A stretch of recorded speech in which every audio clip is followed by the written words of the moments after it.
చూసినాం.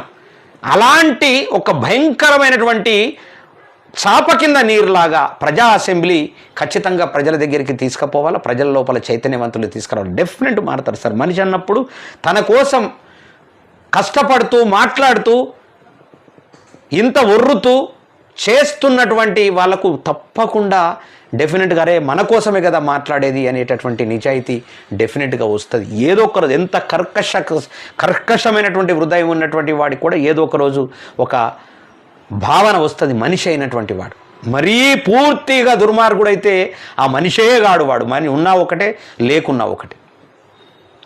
ఆ మార్పు తీసుకురావడానికి మనం ఖచ్చితంగా ప్రయత్నం చేద్దాం. మీ అందరు కూడా దయచేసి ఒక సబ్స్క్రైబ్ చేయనటువంటి వాళ్ళు సబ్స్క్రైబ్ చేస్తే డెఫినెట్గా మీకు నోటిఫికేషన్ వస్తుంది. కాస్త ప్రజల్లోకి తీసుకెళ్దాం. కూర్చున్న దగ్గరనే మీ పనులు మీరు చేసుకుంటా కూర్చున్న దగ్గరనే మనం దయచేసి ప్రజల్లోకి